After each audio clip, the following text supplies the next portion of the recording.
Manong, sigurado ba kayong wala kayong nakikitang cellphone? Magbabayad ako kahit magkano. Nung talagang wala ko nakitang cellphone. Kahit saan, kahit sa ilalim. Tinignan mo ba yung mga basurahan lahat? Nalinis ko na pero wala talagang cellphone, ma'am. Wala akong nakita. Wala namang silbi.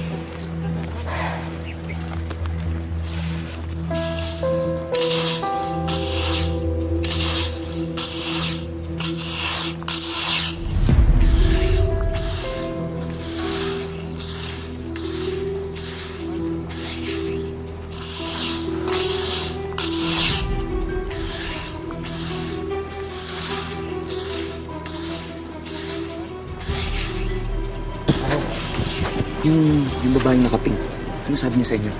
Eh, naghahanap siya ng cellphone sa akin. Para naman siya naghahanap ng buhay na isda sa Pasig River. Napaka-imposible naman yun.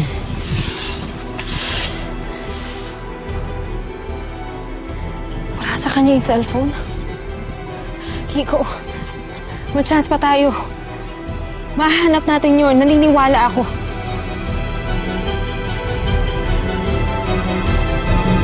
Sabi ko naman sa'yo, Angeli, sa dami ng pulubit mahihirap dito, yung cellphone na yan mawawala agad. I'm sure, nasa mabubuting kamay na ng mga kawatan ng cellphone. Wala na tayong problema. Sa tingin mo ba, sa pagkawala ng phone na yan, titigil si Santina sa paghahanap ng ebidensya? May point ka. Ano ba ginagawa sa mga batang makukulit?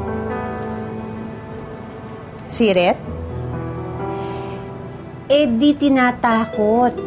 Yan ang gagawin natin kay Santina. Eh, paano kung hindi matakot? Eh, di isunod mo kay Ephraim. Kaya lang huwag ka magsiselos at baka sa kabilang buhay, sundan mo yung dalawa.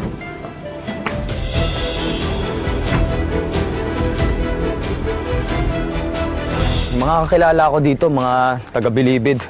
Baka meron sila mga napulot dito na benta na cellphone. Dito ka muna. Baka magulo sa loob. Ako muna bala. Sige, ingat ka. Dala.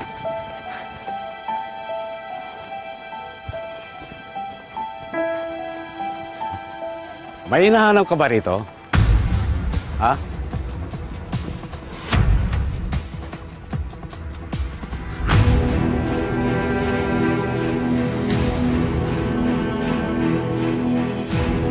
Kiko! Kung may hinahanap ka, itigil mo na. Baka ikaw pa susunod na pagpiesta ng mga bulate sa ilalim na lupa. Ha?